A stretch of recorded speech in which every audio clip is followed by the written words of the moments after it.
Hello friends, this is Dr. Nazar this side. Let's continue with the endocrine physiology. तो adrenal gland basically अब हम discuss करेंगे और उसके हार्मोन्स। तो पहले हम ये देख लेते हैं कि एड्रिनल ग्लैंड एम्ब्रियोलॉजिकली डिराइव कैसे होता है। अब मान लो अगर ये हमारा एड्रिनल ग्लैंड है, बीच में मेडुला है और आउटसाइड कॉर्टेक्स है। तो कॉर्टेक्स जो होता है आपका बेसिकली यूरोजेनाइटल रिज से डिराइव होता है।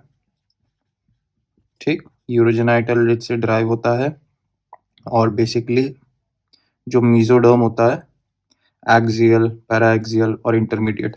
तो इंटरमीडिएट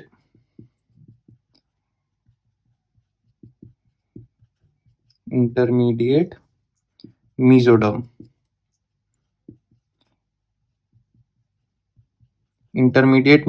वाली लेयर से, ठीक है, ड्राइव होता है। और आपका मेडुला जो होता है वो न्यूरल क्रेस्ट सेल से ड्राइव होता है।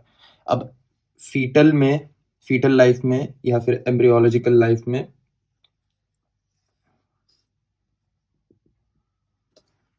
कॉर्टेक्स और मेडुला होता है। तो ये वाला जो जोन होता है कॉर्टेक्स वाला, उसको बेसिकली फीटल जोन बोला गया है। ठीक है, और बीच में मेडुला है। ठीक, लेकिन ये वाला जो फेज है तो ये अराउंड 7 to 8 वीक के वक्त मिलता है, ठीक है, एम्ब्रियोलॉजिकल लाइफ में। लेकिन आगे जाके ये यहाँ पे जो फीटल जोन होता है,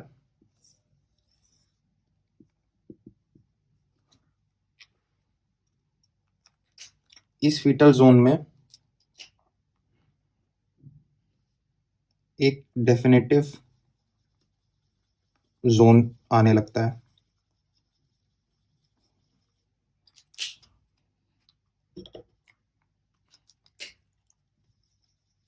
जो कि एडल्ट कॉर्टेक्स के बराबर है। तो बेसिकली ये तो हो गया फीटल जोन, ठीक, और ये वाला पार्ट हो गया आपका डेफिनेटिव जोन।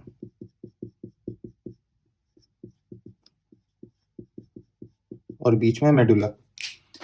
लेकिन फिर आगे जाके ये एट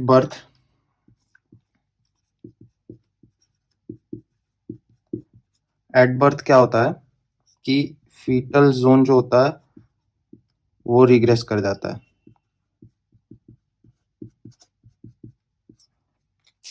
फीटल जोन जब रिग्रेस कर जाता है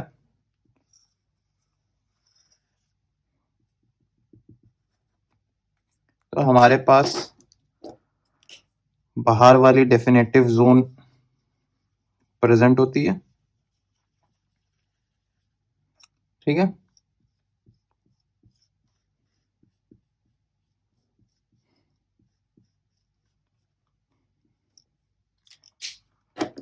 और बीच में मेडुला होता है। तो ये वाला जो आपका बाहर वाला डेफिनेटिव जोन होता है, it develops into zona glomerulosa, ठीक।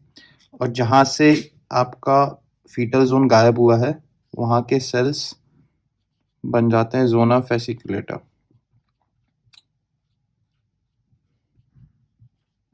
ठीक है, और बीच में मेडुला।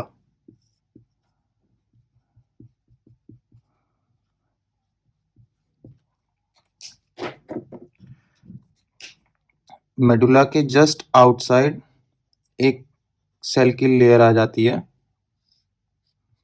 जिसको जोना रेटिकुलरिस बोलते हैं,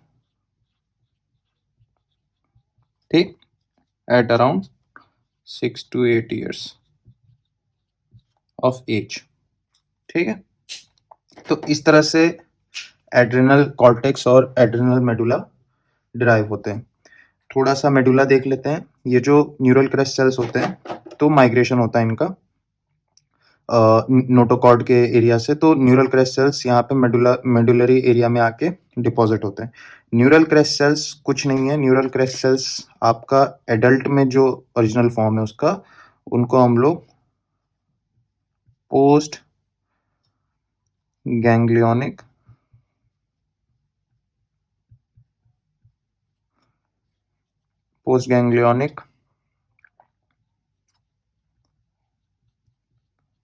नर्व्स बोलते हैं, ठीक है। और होते ये हैं सिंपैथेटिक। तो sympathetic post ganglionic nerve endings यहाँ मेडुला में प्रेजेंट होते हैं। अब हम लोग आगे ये देखते हैं कि हर एक लेयर कौन सा हार्मोन रिलीज करती है और बेसिकली हार्मोन्स की प्रोडक्शन कैसे होती है और फिर उन हार्मोन्स के टारगेट ऑर्गन पे इफेक्ट क्या है। मैं आपको यहाँ पे राइट साइड पे आप लोग को फोटोज प्रोवाइड कर दूंगा हिस्टोलॉजी की। तो बेसिकली कुछ इस तरह से एडल्ट एड्रिनल ग्लैंड दिखता है। तो इनके सेलुलर लेयर्स पे इनकी नेमिंग्स जोना ग्लोमेरुलोसा,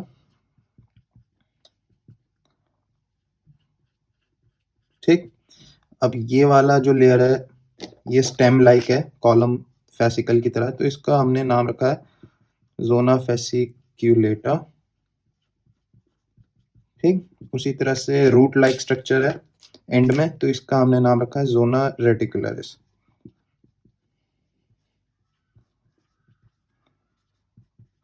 ठीक है। अब हिस्टोलॉजिकली तो मैंने प्रोवाइड कर दिया आपको फोटोज। अब हम लोग ये देख लेते हैं कि इनके एंजाइम, इनके हार्मोन्स क्या हैं। जोना ग्लोमेरुलोसा बेसिकली आपको मिनरेलोकॉर्टिकॉइड देगा,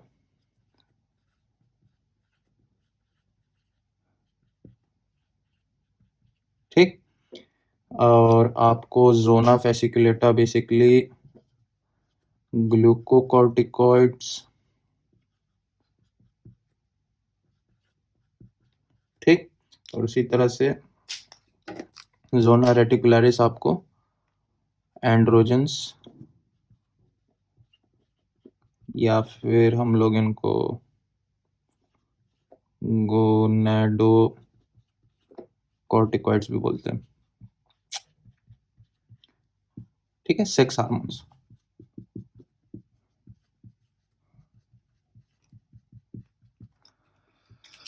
तो अब हम लोग ये देखते हैं कि ये हार्मोन्स में कौन कौन से हार्मोन्स प्रेजेंट हैं इन फैमिलीज में और इनका इन्फ्लुएंस कैसे होता है, मतलब टारगेट ऑर्गन्स पे, और इनको कौन इन्फ्लुएंस करता है, इनको कौन रेगुलेट करता है, वो भी हम देखते हैं, जो इनके प्रोडक्शन एंड रिलीज को इन्फ्लुएंस करेगा। मैं अब आप लोग को एक सिंपल तरीके से ये समझाऊंगा कि एड्रेनल हार्मोन सिंथेसाइज कैसे होते हैं, और बेसिकली इसको स्टेरॉइड बायोसिंथेसिस भी इस साइकिल को बोलते हैं। तो हम लोग एक एक करके देख लेते हैं। तो रॉ मटेरियल जो एड्रेनल हार्मोन्स के लिए है वो है कोलेस्ट्रॉल। ये इंपॉर्टेंट मॉलिक्यूल है। कोलेस्ट्रॉल एक ऑप्टिमम लेवल पे अगर होगा बॉडी में तो बहुत इंपॉर्टेंट मॉलिक्यूल है, हमें इतने सारे हार्मोन्स बना के देगा ये। लेकिन अगर एक्सेस ऑफ कोलेस्ट्रॉल है तब फिर वो बैड फॉर हेल्थ होता है, ठीक है। कोलेस्ट्रॉल लिपिड है और बहुत ज़रूरी चीज़ है। हमारे पास कोलेस्ट्रॉल से प्रोजेस्टेरॉन बनेगा और ये पहला बाय प्रोडक्ट होगा, ठीक है। पहला प्रोडक्ट होगा प्रोजेस्टेरॉन।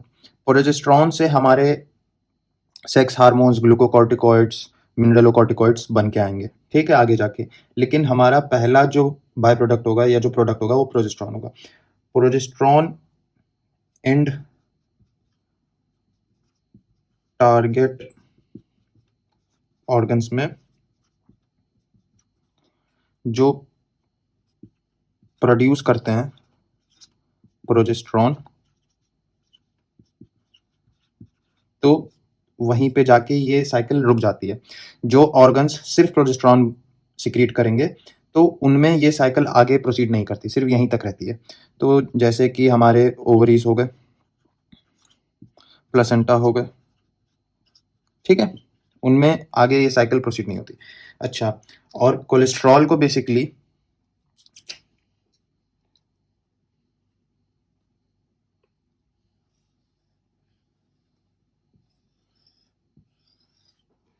कोलेस्ट्रॉल को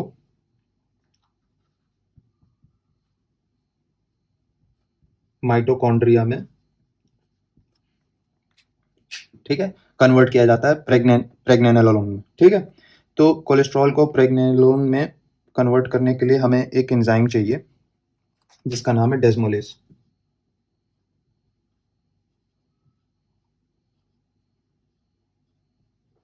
ठीक है। और फिर इस प्रेग्नेनोलोन को हम लोग माइटोकॉन्ड्रिया से बाहर थ्रो करेंगे और ये प्रोजेस्टेरॉन बन के आएगा। लेकिन माइटोकॉन्ड्रिया में घुसने के लिए कोलेस्ट्रॉल को एक प्रोटीन चाहिए जिसका नाम होता है स्टार, ठीक, स्टेरॉइडोजेनिक अक्यूट रेगुलेटरी प्रोटीन। तो इस साइकिल से बेसिकली हमारे पास प्रोजेस्टेरॉन अचीव हो गया। कोलेस्ट्रॉल माइटोकॉन्ड्रिया में इस पंप के थ्रू आएगा, ठीक है। फिर कोलेस्ट्रॉल कन्वर्ट हो जाएगा प्रेग्नेनोलोन में डेस्मोलेस के थ्रू, और फिर इस प्रेग्नेनोलोन को हम लोग थ्रो करेंगे माइटोकॉन्ड्रिया से बाहर और प्रोजेस्टेरॉन आ जाएगा। ये माइटोकॉन्ड्रिया तीनों लेयर में प्रेजेंट है कॉर्टेक्स के, ग्लोमेरुलोसा में भी, फेसिकुलेटा में भी, रेटिकुलरिस में भी। उन सेल्स में ये फंक्शन चल रहा है। अब आगे जितने भी बाय प्रोडक्ट्स बनेंगे वो सिर्फ हाइड्रोक्सिलेशन पे डिपेंड करेंगे।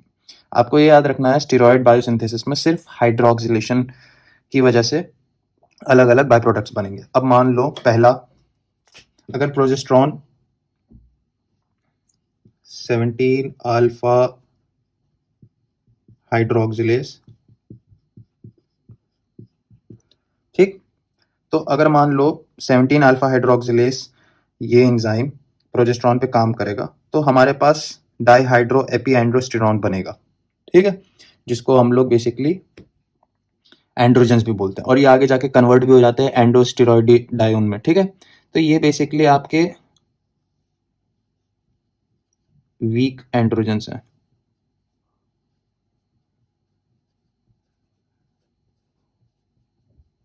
वीक एंड्रोजन्स बोलो या फिर एड्रिनल एंड्रोजन्स बोलो, क्योंकि एड्रिनल ग्लैंड में साइकिल चल रही है। तो ये वाले जो सेक्स हार्मोन्स की साइकिल है, अगर 17 अल्फा हाइड्रोक्सिलेस प्रोजेस्टेरॉन पे काम करेगा, 17th कार्बन पे अगर आपका हाइड्रोक्सिल ग्रुप ऐड हो जाएगा तो आपके एंड्रोजन्स बनेंगे, लेकिन वो एड्रिनल एंड्रोजन्स होंगे। अगर यही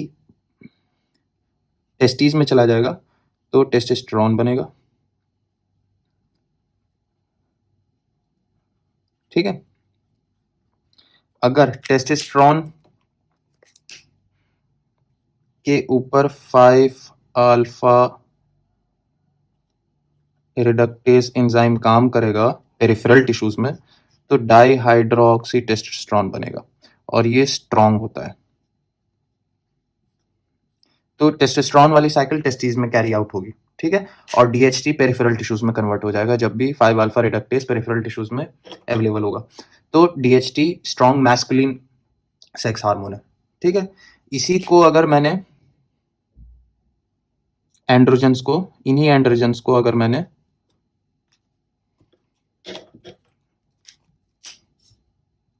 एरोमेटेज एंजाइम दिखाया, ठीक है, तो ये फिर ईस्ट्रोजन में कन्वर्ट हो जाएंगे। तो बेसिकली आपके जो एंड्रोजन्स बन गए वो जो वीक एंड्रोजन्स है या फिर एड्रिनल एंड्रोजन्स है वो मेल फीमेल दोनों में प्रेजेंट होते हैं। मेल में होंगे अगर तो फिर टेस्टिस अवेलेबल होगा तो वहाँ टेस्टोस्टेरोन बनेगा, और पेरिफेरल टिश्यूज में 5 अल्फा रिडक्टेज के थ्रू डाईहाइड्रोक्सी टेस्टोस्टेरोन बनाएगा जो कि स्ट्रॉन्ग एंड्रोजन है और मेल हार्मोन है। फीमेल्स में क्या है, फीमेल्स में भी ये वीक एंड्रोजन्स बनेंगे, ठीक है। और फिर जो भी ईस्ट्रोजेनिक ऑर्गन्स अवेलेबल होंगी फीमेल्स में, ओवरीज हो गए, प्लेसेंटा हो गए, उनमें क्या होगा कि एरोमेटेज एंजाइम अवेलेबल होता है ओवरीज में, ठीक है, थीका ल्यूटिन सेल्स में, ठीक है, ग्राफियन सेल्स में। तो वहाँ पे ईस्ट्रोजन बनेगा, वीक एंड्रोजन्स को एरोमेटेज एंजाइम एक्ट करेगा और ईस्ट्रोजन बनाएगा। इसी तरह से अगर यही जो ये वीक एंड्रोजन्स बने हैं इन पर अगर एक और बार हाइड्रोक्सिलेशन करा दूं मैं,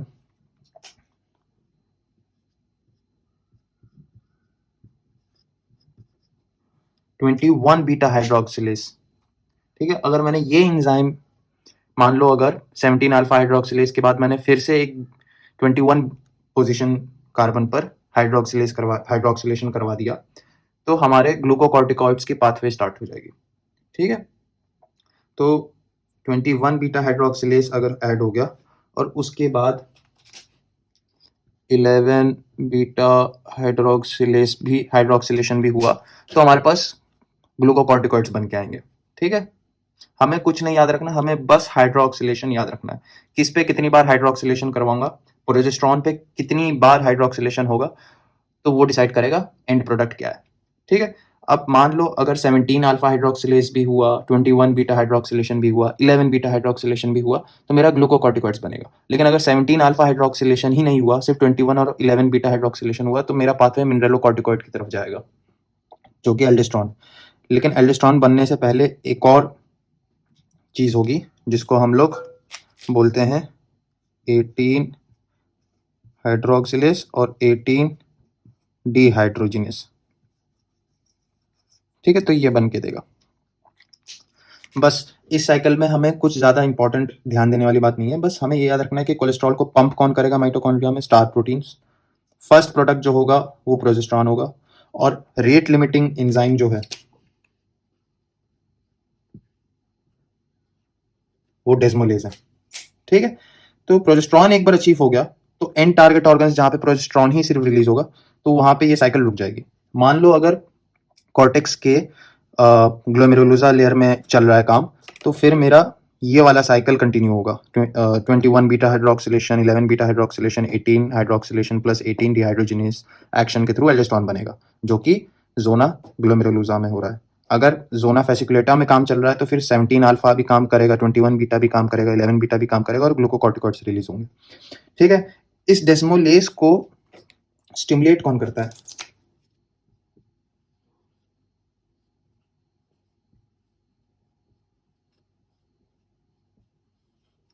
ACTH जो सिक्रीट होता है एंटीरियर पिट्यूटरी से, वो डेस्मोलेज को एक्टिवेट करेगा। ठीक है, स्टिमुलेट करेगा। और मेरा जो ग्लूकोकॉर्टिकॉइड कॉर्टिसोल बना है वो ACTH पर नेगेटिव फीडबैक से इस साइकिल को कंट्रोल करेगा। ठीक है, तो हमारे पास अब टेस्टोस्टेरोन भी आ गया, ईस्ट्रोजन भी बन गया, कॉर्टिसोल भी बन गया, एल्डोस्टेरोन भी बन गया। ठीक है, प्रोजेस्टेरॉन भी बन गया। तो बेसिकली 5 हार्मोन्स हमारे पास यहाँ अवेलेबल है। अब हम आगे ये देखते हैं कि हर हार्मोन का एंड टारगेट ऑर्गन किस तरह से उस फंक्शन को प्रोड्यूस करेगा। ठीक है, पर्टिकुलर फंक्शन को कैसे प्रोड्यूस करेगा। Thanks for watching, and I hope आप लोग को एड्रिनल ग्लैंड की एम्ब्रियोलॉजी समझ आ गई, लेयर वाइज कॉर्टेक्स मेडुला समझ में आ गया, और एड्रिनल हार्मोन सिंथेसिस भी समझ में आ गया। अब अगले वीडियो में हम लोग मेडुला के बारे में थोड़ा सा देखेंगे और फिर हार्मोन्स के एंड टारगेट ऑर्गन्स देखेंगे।